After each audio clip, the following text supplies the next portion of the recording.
miraculous. How I'ma rap to this when Woodnote sends a beat that's so fabulous. So I'ma smack his fist. I got his back. Yo, what's going on? It's DJ Crowley and Blue is in the house, of course, and we got the one, the only. He knows. He goes by Lyric. He goes by Monsoon. He goes by Dub FX and also Ben. What is going on? Dub FX in the house. How you doing, man? And Benji, but a lot of people call me Benji actually these days. So That's really that's interesting because we call this Benji. Hey, what are you doing with that? I've been looking for that. Oh, we stole it from you, man. We're going to talk about the rig here in just a little bit, man. But I want to talk about this tour, man. You're on a little mini break, Infinite Reflection tour. Tell us how the tour has been and how you've been doing. Great, man. So the first half of it's done. The tour is basically 35 shows or 36 shows actually, across like 2 months and a couple of weeks or something like that. So the first, I don't know, we did Croatia, Serbia, Slovakia, Bulgaria, Czech Republic, Hungary, Austria, and Italy so far. And maybe I've missed another country. And we've done a bunch of, Poland. We did a bunch of cities within those countries already. Come home for a little break, a couple of weeks, just to see the family and sort of, because I used to go away for like 2 months at a time. And now I'm just like, nah, let's do it. Let's split it up. So 4 weeks on, then a couple of weeks off, and then another 4 weeks on. And I'm going to go all over the place. Germany, Holland, Belgium, more of Italy, etc. Hey guys, if you're just tuning in, we got Dub FX in the house. It's Simmer Down live from home. And man, so you gotta, the last time we talked, we were just talking before we started the interview. This has been a long time coming. We did a interview in the past, and it was where you were on the other side of the world, and there was no way we could really do it because you're like a day ahead of us. So I sent the questions out, and then you answered them, and then we compiled it together in an interview. Then we were supposed to go up to Canada to see Elise Palace. We got wicked sick the day before, and finally we get to do it now. In that time, you made a major move, man, from all the way from the other side of the world to Portugal. Tell us about the move and kind of why you made the move. I mean, it was really due to COVID, actually. So most of my income, in fact, almost like 99% of my income comes from touring. And in Australia, they basically decided that no one was allowed in or out of the country. They locked it down they locked us down harder than anywhere else in the world, actually. But as well as the letting people in and out, you just couldn't travel. And I was getting told by my agent that, there was loads of gigs still going on in Europe, especially because it was summertime. Summer was coming up and loads of festivals were booking artists, and it was going into winter in Australia. And I just knew it was going to get shitter and shitter. And I was like, well, I mean, how long is this going to last? We don't know. And me and my wife have been talking about moving to Europe anyway for a couple of years. It was just because we had everything so cushy where we were that we just never really kind of leapt into action on that. But then I guess the pandemic just forced us to rethink it, and we didn't really think about it too much. We just sort of said, all right, let's just do it. So we put all our stuff on a boat. We sent our dog ahead. We didn't even really check to see what would happen when we rocked up to Portugal. And as it turned out, they tried to turn us away, trying to tell us that, we weren't allowed to fly from Australia. We had to fly from within Europe, because I was like, I've got an Italian passport, I'm allowed to travel within Europe, that's what the law says. And they said, yeah, but you can't. Anyway, they tried to turn us away, and I just kind of pleaded with them, and eventually they were like, all right, whatever, and they let us in. And so we got to Portugal in 2021 and set up, and it was amazing. It was we landed on our feet, and I started working straight away, and we're still here. That's wonderful, man. I'm glad you got there safe. What was the reason for Portugal compared to maybe Italy or somewhere? Because you lived in Italy for quite a while, right? Yeah, I'm half Italian. I speak Italian fluently. My mom's Italian. I mean, there's a lot of reasons for us to move there, but I've spent a lot of time traveling all over Europe, and first of all, there was a couple of reasons. My wife had a bit of a checklist that she cared about, and so did I. The main one for my wife, the main ones were, she wanted to be in a place that was always warm. So Southern Europe is like that. You know, Northern Europe's out of the question. I like Berlin and I like Budapest and I like Amsterdam and a few other places. But she's like, nah, those places are way too cold in the wintertime. I'm like, okay. And then she said she wanted to be somewhere, you know, with brown, at least black and brown people. Like she didn't want to be the only minority around, like, because she's brown. So that kind of minimized everything as well. There's not many, you know, there's not much of a community of black and brown people in Italy so much. There is in France, I guess, a bit in Spain, but yeah, Portugal is a bit more multicultural because of the Brazilian influences, and there's a lot of Cape Verdean and people from all the old colonies from Portugal, etc. So that was really cool. And on top of all of that, Portugal's really cheap and really nice. Like Italy, I love Italy, but like I wouldn't want to live there. I mean, it's really hard to live there. You know, there's a lot of problems with infrastructure here in Portugal, but you know, if you're making money outside of Portugal and you're bringing it into Portugal, you can kind of live like a king. It's pretty good. Yeah, interesting. You know, let's talk about your beautiful wife for a second, Sahita. Man, that Up Your Vibration track, when that one dropped, man, ooh, man, like that one hit me it hit me and Blue really hard. She's a beautiful artist as well, man. Tell us about your wife's, you know, art and kind of what she does as well. Give her a shout out. So me and wifey, we met at the airport. We were both on our way to the same festival in Newcastle. We were both leaving from Melbourne back in 2015, I think it was. Yeah, December 2015. And I saw her get on the plane. I was like, oh my goodness, who is that? I want to meet her. And then at the end of I didn't work up the courage to chat. I was trying to waiting for some kind of a signal for her to smile at me or something like that before I approached her. And then she just came up to me and she's like, "Are you Dub FX?" And I was like, "Yes." And then like, I am. yep. And then we started chatting, and she turns out she'd actually bought my CD off me in the street, like a bunch of years before that. And I actually, when she told me the story, I was like, "Holy shit!" I actually remember that, and I do remember seeing her that day, and that was really weird.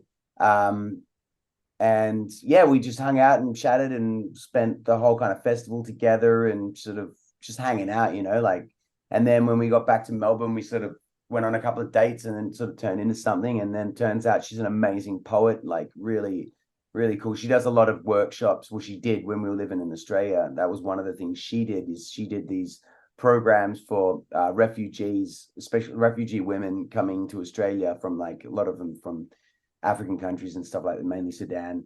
And she would, but also, you know, people from like, Arabic women and stuff like that. Anyway, she set up these courses for poetry to help them, because they come in to learn a new language. They don't really know how to express themselves. They don't really feel connected to the culture in Australia so much. They come from another place. They're probably traumatized from their journey, from coming over, etc. And so she would sort of like do these poetry workshops for them and teach them how to express themselves through poetry and get them to perform in front of each other. It's sort of part of building their sort of self-esteem, I guess, and all that sort of stuff. So she did that a lot. But she also had like an amazing like poetry night that was like the biggest, sort of most popular poetry night in Melbourne, that she ran, and she did stuff for charities. Anyway, she's a gangster, man. She does so much cool stuff, and she's really talented. And, you know, as soon as I was like, "Oh, you can rap, you can sing. All right, sweet. Let's make music together." You know, there was no bit of a no-brainer. And then what we kind of had a deal when when we kind of first met, I was in the middle of making an album. Which one was it? Thinking Clear. And I said to her, I was like, "Listen, I kind of would need some kind of support while I make this album, like helping, if you want to live with me and sort of like help sort of kind of make my life a little bit easier by being around and stuff, like I'll hook you up by recording you an album when I'm done." And she's like, "Okay." And so she went into super support mode, and we actually got pregnant as well around that same time. And so she just basically sort of nested and got, you know, all of that sorted. And then by the time my album was done and we toured it, then the next year we recorded her album, and that's what features Up Your Vibration and all the other tracks that we made.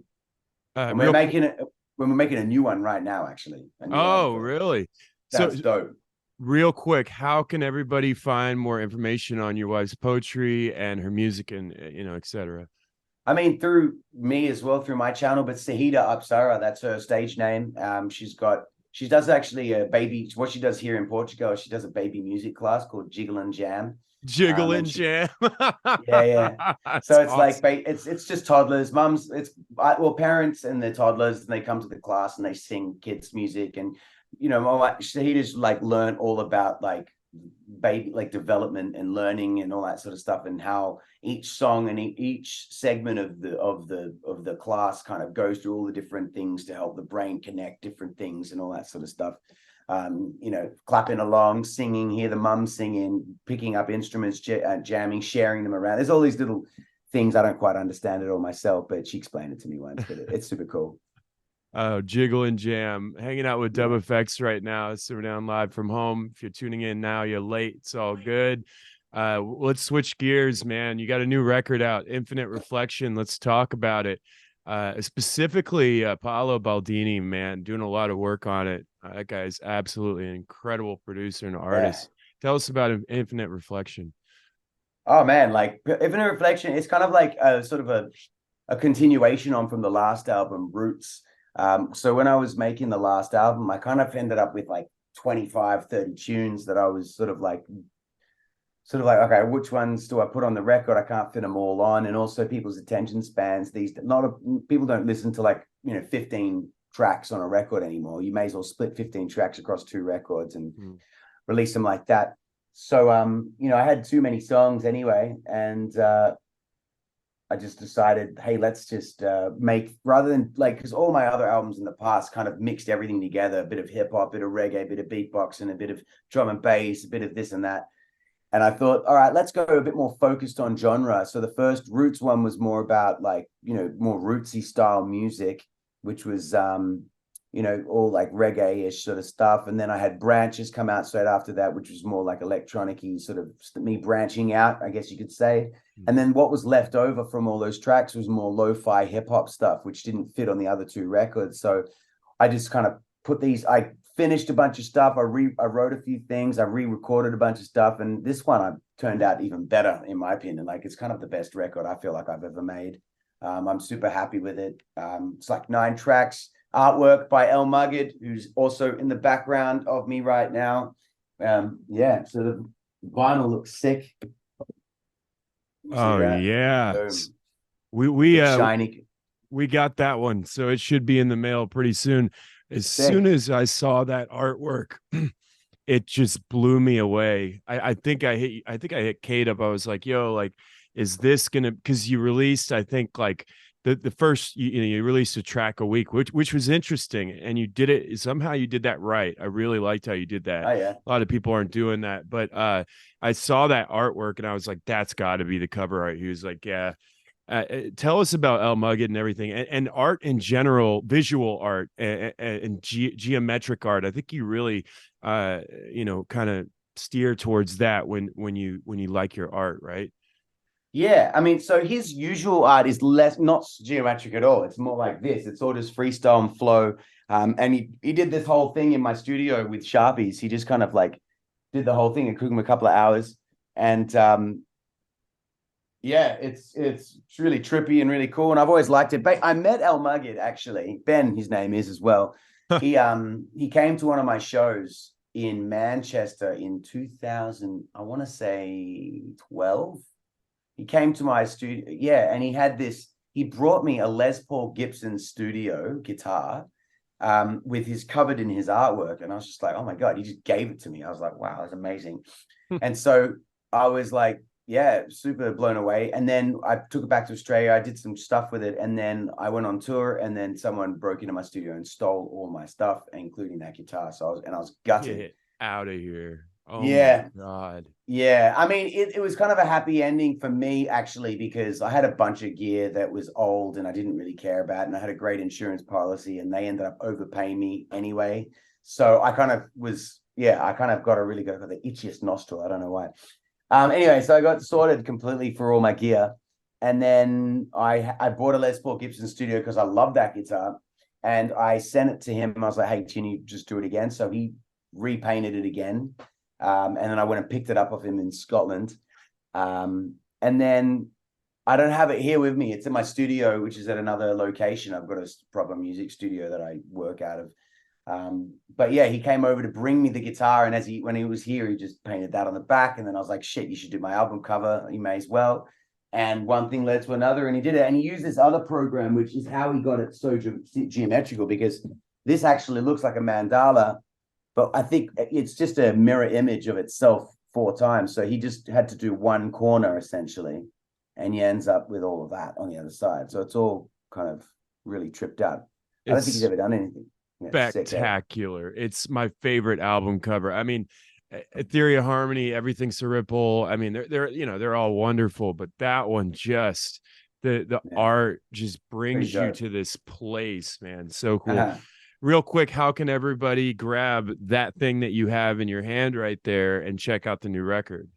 Just dubfx.com. All the answers are there. Because that less shiny? It's still a bit shiny, but yeah, it's all good.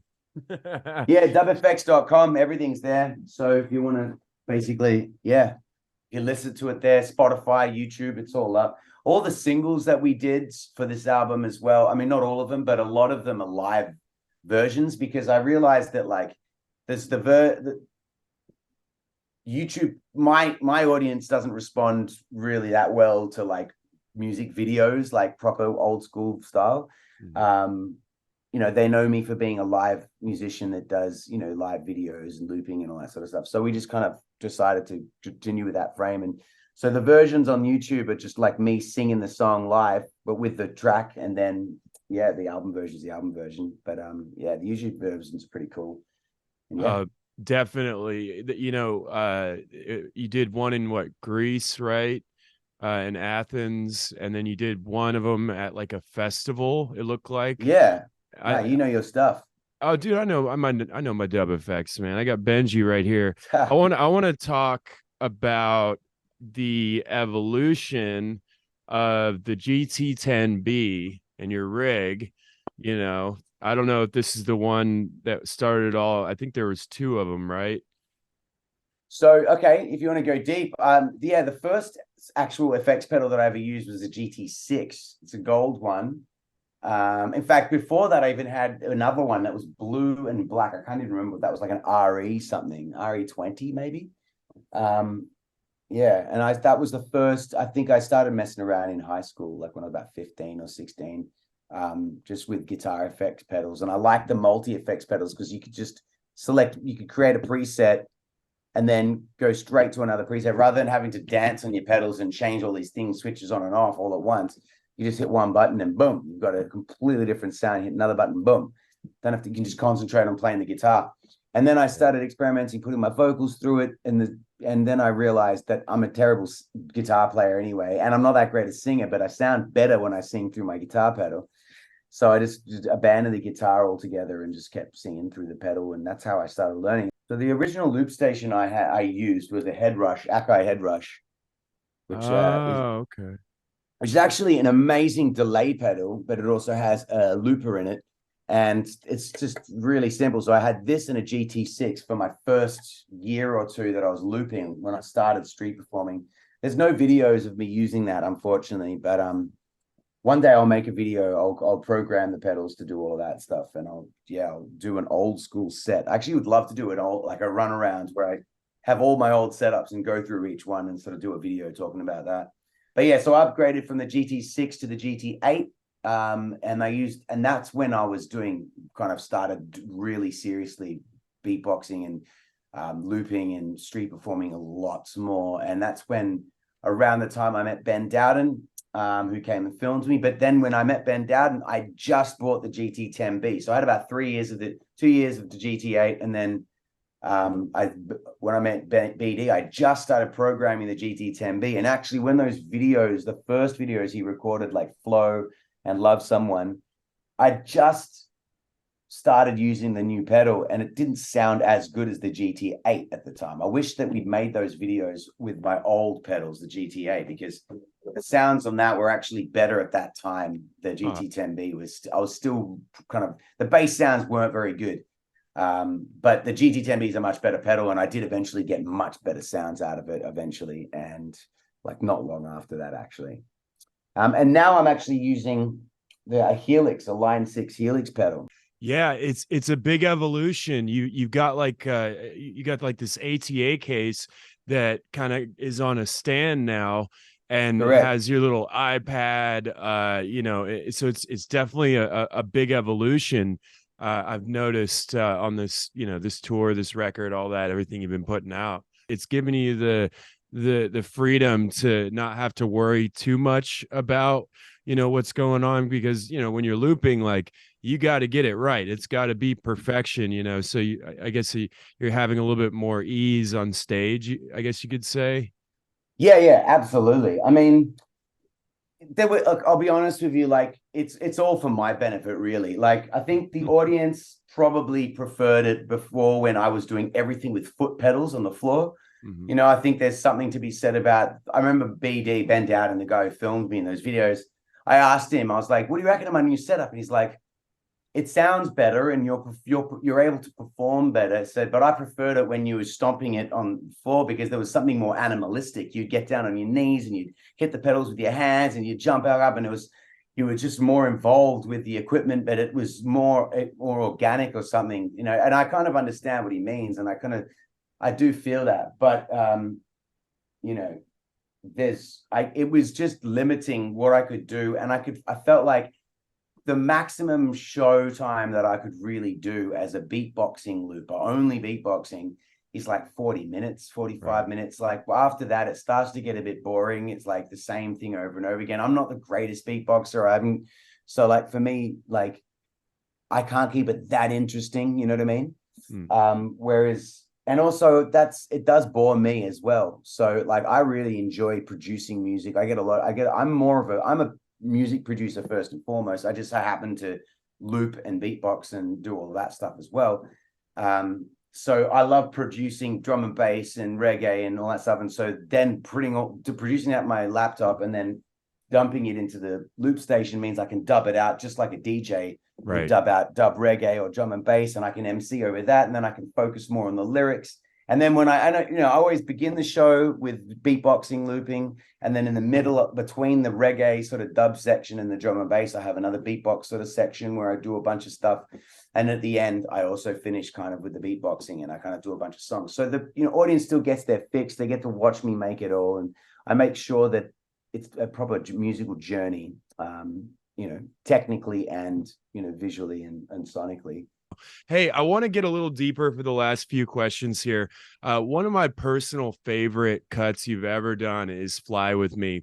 Every single if it's time to show somebody Dub FX for the first time, it's usually either like that Dusseldorf performance that went viral, or "Fly with Me." Usually, if it's just there's no TV, it's "Fly with Me." What's the story behind that track? Wow, firework. I could blow your mind a little bit with that one. So that song was written, I think I wrote it when I was like 19 or something like that. Wow. And it was in my metal band. So me and Cade were in a metal band, like metal, like it was like new metal, kind of hard rock kind of stuff. And it was, the original song, it's called "Fly With Me," and it's a very different version. In fact, if you look up, I'll send you a link. I'll find you a link for it, but there's an album we made, and it's the first track. What was it about? I mean, it's sort of like, it was originally, I was obsessed with lucid dreaming, kind of still am a bit, but back then I was really into that stuff and I was trying really hard to get into it. And so that song was kind of talking about that in a way, and then, I don't know, I wrote it so long ago that I've forgotten what I originally meant when I wrote it. And now I just have my own meaning twist that I spin on it. Like, it's about a lot of different things, that song, actually. In fact, a lot of my songs are all about the same thing, actually. It's all my music, all my lyrics kind of come back to the same place, which is self-empowerment, you know what I mean? And I just kind of find different ways to express that. Sometimes it could be like in the beginning of "Fly With Me," it's like the poem is sort of like about, rest your head now, little girl. I was kind of sort of picturing my mum as a little girl when I was writing that, because she had a hard life and all that sort of stuff. And then, that kind of, I wrote that separately to waking up every day with a beam of the moonlight in my eye, that kind of came through as something else. And then the chorus Fly With Me was also another idea, and I just threw them all together and it kind of blended into that song, you know what I mean? And when in the metal band, I can't even remember how the original version goes in the metal band, but I kind of, when that band fizzled, I kind of took those lyrics and the melodies and adapted them to the loop station. That's how that came around. It's, like I was saying, like I picked that song to introduce you to people who've never heard of you, because I just sit them down. I'm like, all right, we'll turn down the lights real low. And when you say fly with me, I'm taking your mind. And I just I'm like, here you go. Welcome to Dub FX, and then every single time people are like, who the fuck is that? And they continue to listen. And it's bless, man. Yeah, man. It was a personal thing. I want to re-record all those songs because like when I listen back to those songs, I know the songs are good. I like the songs because I still sing them today and I like the way they sound, but I just hate the way I sounded when I sang those songs back then. Like one of the biggest musical journeys for me has been learning how to capture my voice and my essence and my energy. It's because back in the day, I didn't really put enough effort into getting the right energy when I was recording the songs. Like when I listen to like Love Song, like when I listen to that album, Everything's a Ripple, like I just hear like how flat I sound. When you compare, like I've done a lot of research and figured out how to do that. Now I know how to create the right vibe. That's why my new albums sound much better, and I very much rate them compared to my old stuff. But yeah, anyway, I want to re-record it. You're at a very special place in your life. It feels like you got, beautiful family, your career's like, busting off. It seems like you're super like in the groove right now. Is that true? Yeah, man. I mean, I don't know about the career thing. I don't know how to really even like quantify whether my career is busting off or not, but definitely on a personal level, like I feel at the most peace I've ever been. I've got 2 kids. I've always wanted to be a father. That was like one of my biggest dreams. I've got an amazing woman. I was about to say wife and then woman at the same time. Wyman. I got an amazing woman. I got an amazing woman, and live in Lisbon. I get to tour, and people still come out to my shows. It's kind of, I think it's one of the problems is like one of the things that's happened with my career, I guess I would say, is that back in the day when I went viral and it was a lot easier for me to reach my fans. Like, now there's a lot of, apart from the fact that there's loads of noise already, there's too much stuff going on and there's too many people just trying to have that 15 minutes of fame. Like when I started out, I was one of the first artists to go viral. It wasn't even a name for viral videos yet. And it wasn't even no one really thought about it. I didn't even think could happen. I didn't even know it could happen. It was just that we all liked watching stuff on YouTube. It was kind of a bit, everybody wasn't as into it as it is now. And then this guy bent out and he basically filmed me, put it on, and it just went viral on his channel. And no one was expecting it, but at least I built this audience up and I could reach them really easily. I used to make a post on Facebook and get like 3,000 comments in 10 minutes. Like, I'm not even joking, like sometimes more. And then, nowadays, like, I mean, Facebook's dead anyway, but like, I remember there was a moment where it switched off, like where the algorithms kicked in. It was around 2014, 13 even, where it was like the comments went from 2,000 in a couple of minutes to like 20. Correct. Overnight, and it was like, oh, something's changed. And I noticed that. And so now all the algorithms stop. I mean, they only sort of, I guess they switch them on for whoever they want. You know what I mean? And and it does. That's how it works. So, the career thing's a weird one. I mean, I'm just keep doing what I do. And I feel like, honestly, if you just make honest music and you do your best to do the right thing and you try to put like as much love and energy and positivity and consciousness into what you do, people are wise enough to sort of think, oh, that's genuine. I'll support that. And I'll tell people about that. You know what I mean? And so that's what I try to do.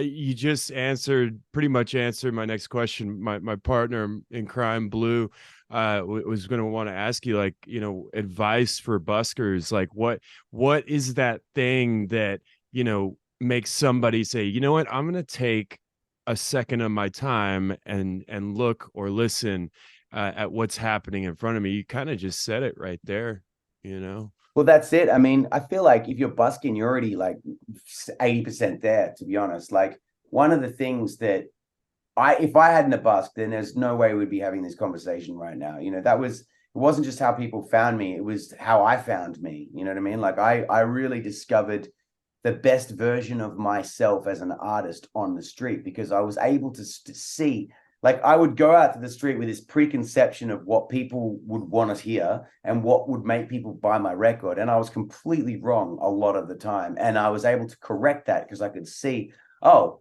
people don't like it when I grab my dick and say some offensive shit like they do on the radio. You know what I mean? Like that's what they do on the radio. That's what they do on the thing. Like you have this preconceived idea of, oh, like look at these trapper rappers. If a trapper rapper, any of those trapper rappers, right, went out in the street, but they weren't famous, okay? Like, imagine they're not famous. Exactly the same one with the same amount of talent. Went out in the street with a little ghetto blaster and started fucking doing that shit. Nobody would stop to listen. People would be like, what the fuck is that guy doing? Mumble bullshit. Yeah, exactly. No one. It's only because there's millions and millions of dollars behind him that people kind of respect it. And people think, oh, well, it must be popular. It must be good because it's popular. You know what I mean? Where that's bullshit. So when you're out in the street, you're forced to like just figure out, okay, I got to cut the fat here. I got to get rid of all the stuff that doesn't make sense, all the stuff that's genuine. And when you do something honest and real, and that's actually the reason my music and my lyrics is conscious, is because I realized that's what sold the most CDs. How ironic is that? Like I went in the direction of consciousness because it was making me more money. Like you see then what's going on there. It's a bit of a weird one, but I was living hand to mouth. I had no choice. I mean, I had no choice. I knew that I was actually kind of grateful for that. Like the songs that I would sing, like Love Someone, Society Gates, people would buy my CD straight away. I had other songs, I can't even remember what they're called now, but I had other songs that weren't so conscious that people didn't give a shit about. They didn't buy it. They just walk away. And so very quickly I was like, okay, sweet. Like this is where I'm going. This is obviously, people want that human interaction. They want that connection, that genuine feeling that they get. And that is exactly why I interview people that I only love. Because if I interview somebody that I don't love, then there's not going to be a real connection there. Yeah, that's a good point. I think, you know, like somebody be like, sure, well, let's do an interview. And I'd be like, okay, cool. Well, is there like something that really like makes me really want to do this? Because if you don't want to do it, you don't love it, it's not going to be real. I don't know. No, that's true. It'll just be phony, and you don't want that. Yeah. I mean, you can try and find things that you can relate to the person, but it's like, the real. But you won't have that same excitement, I guess. Yeah. Benji, it's been an absolute pleasure, man. I've got one more question for you, real quick. Just what's coming up, you know, let everybody know what's going on. I know you got the phase 2 of the tour, Infinite Reflections, all that, and then I got one more question for you. Okay. Yeah, I mean, we kind of said it already, but like I'm just touring. I've got this album that's out now and I'm touring it at the moment. Next summer I'll be doing lots of shows. I'm working on an album with Sahida, which sounds dope, sounds even better than Infinite Reflection already. So I'm looking forward to help put that out and do some stuff with that. And no, just more of the same. I've been incorporating loads of like live visuals into my show now. So it's not just the music and the lighting, but it's actual like proper video stuff that I'm working on. So yeah, I don't know. I'm in a good place. I'm enjoying being a dad and recording music with my wife and touring and living life. Yeah, and you got the OG like crew on the road with Woody and Kato, and big respect to those two, especially Kato too, man, to do what he does and to crush it on both sides of the business and the music. He's on stage with you every night, right? You know, I mean, he's an animal, that guy. He's cool, crazy. He can do so much. He's a very versatile man. He's so talented. I don't know why he hasn't like recorded more of his own stuff. You know, I've kind of told him that I do with him, but it never sort of happens. He's busy looking after me, I guess. I can't complain about that. But he's an amazing rapper, and he can sing really well too, and he tries, you know. And I'm blessed to have him in my life.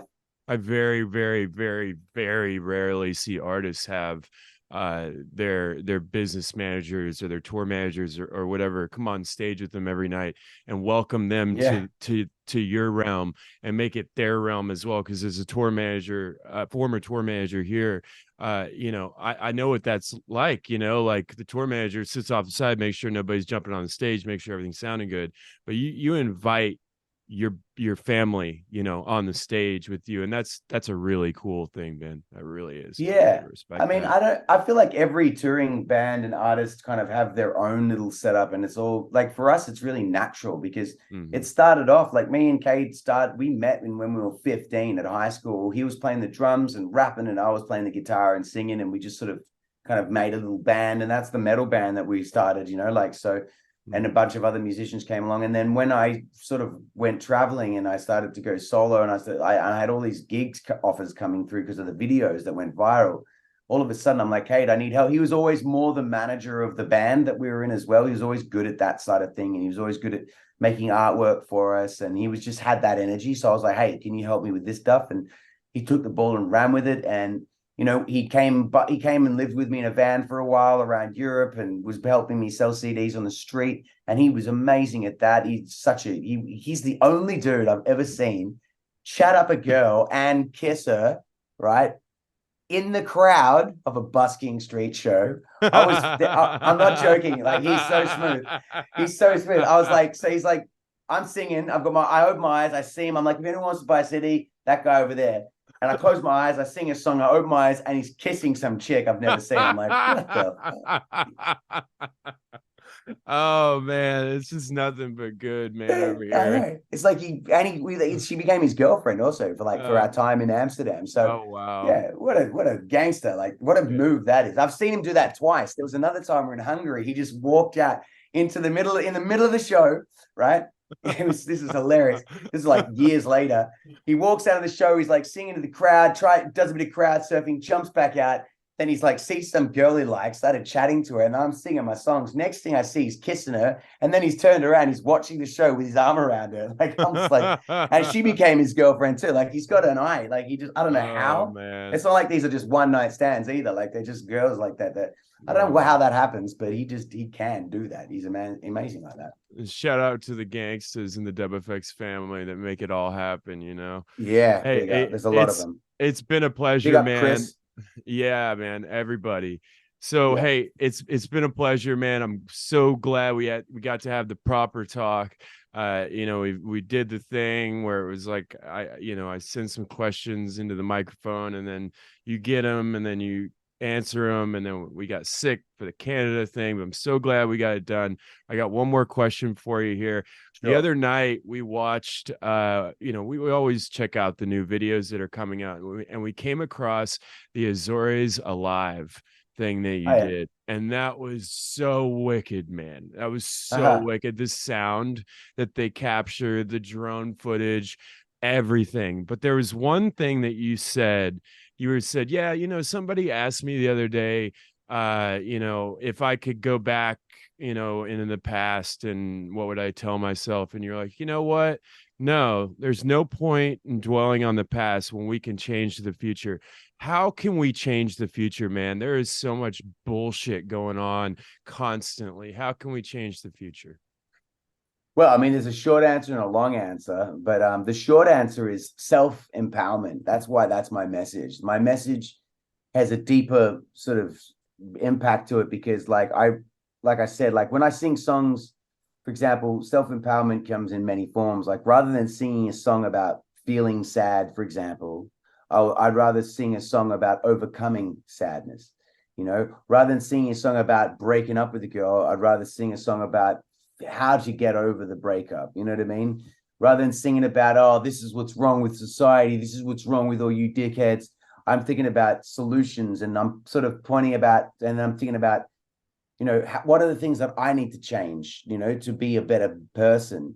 And rather than saying we need to change, we need to be better people, I'm saying I need to change. I need to be a better person because people respond more to people who are taking action and who are leading by example. You know, there's no point preaching oh, you need to do this or they need to do that. Like this, it doesn't do anything. You'll get a lot of people going, yeah, but no one's going to actually go away and think about it. Whereas if you're saying, oh, I did this and this is how I'm working this out and this is what I'm thinking, this is how I feel about this.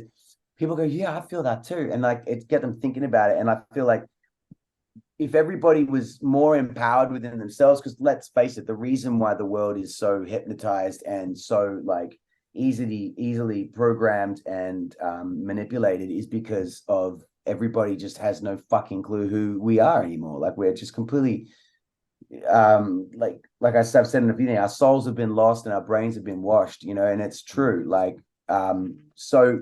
but it's easy to fix. It's really not that difficult. It's just about taking action. It's like exercising every day, meditating whenever you can, if not every day, like eating healthy foods, working in a job that you love. And if it's not a job that you love, figuring out how to love that job. If it's good for you and your family to be working at that shitty place or whatever, figure out how to make it fun for yourself, and then find a hobby outside of that you can work on that does give you, like, whether it's learning an instrument or whatever it is. Like there's so many different things. So putting, that's my solution. I don't think there's like a direct, I mean, there are direct solutions. I mean, if you really want to talk about it, like I would say if the world wanted to be a better place, I think the first thing that needs to happen is that, anything to do with health, whether it's pharmaceutical industries, hospitals, whatever, can't be in it to make money. It all should be like completely, and I know American people don't like the idea because they say it's a socialist idea, but like free healthcare, and to be even more so, like if the health world was incentivized by not making money. So like ancient China, for example, used to pay your Chinese doctor in the village when you were healthy, and then when you were sick, you stopped paying him, and it was his incentive to get you better again so that you could start paying him. So you'd go to see him every day until you're healthy again, and then you could start paying him. So imagine if like that's how like healthcare worked. You pay your healthcare service, your subscription, but when you're sick, you stop paying, and then you go and they do everything they can to fix you. Like that wouldn't be that difficult, right, to arrange. You know what I mean? Another thing I would say is like, health, education. That's one of the things that are declining huge in the US. It's like, and all over the world, education's declining. I mean, that's like, I would say like the amount of money that gets spent, let's like in the military is forget about it. But like also, like imagine if school teachers in public schools, for example, like were getting paid like 300 grand a year, right? Something crazy like that. Imagine all these amazing people who end up working as lawyers or end up going into marketing or whatever, working for the devil. They put their actual mind towards educating children because the incentive is strong enough. And it's like, then imagine like the next generation of kids that come from that. They would come and solve all of our fucking problems. You know what I mean? Like, education and health are the two biggest things that are suffering in our world. And it's because they're people that, the people that make money off all of the bullshit have got a lot of power. I mean, it's kind of like sociopaths and psychopaths that essentially are making all the money because they're the people in the pharmaceutical. They're sociopaths. They don't have any empathy for people. They're happy to let people become addicted to Oxycontin and fucking die and just waste all that and destroy themselves to make money for the pharmaceutical. And then the psychopaths running all the military. Like there's loads of people, like loads of evidence of wars breaking out because the military industrial complex makes money from it. And if there's no wars, they're not making any money. So these psychopaths will instigate wars to make that happen. That's what we're seeing now, I believe. So I think like the world is incentivized. A lot of people say, oh, the problem's not capitalism. The problem is absolutely capitalism, because if capital is the most important thing to a society, making money is the most important thing, then sociopaths and psychopaths will eventually run the show because they have no empathy for people or the planet, and they will do whatever they can to make as much money and get as much power as possible. I'm not saying that we should obliterate capitalism altogether, but I think certain industries shouldn't be in there, like health and education. You could figure out a better way to conduct those industries without the incentive of making money at the bottom of it. There you go. Yeah, man. The love of what did Bob say? The love of money is the root of all evil. I mean, it is. And remember, everybody, jiggle and jam. Jiggle and jam. Jiggle and jam. and Lisbon. Dub FX, Benji, it's been Thanks, such a brother. pleasure. Thank you so much, man. We have so much love for you, and you're a huge part of how we get through our day musically and mentally. So thank you. Thank you, brother. Big up, man. Thank you, and thanks, Blue.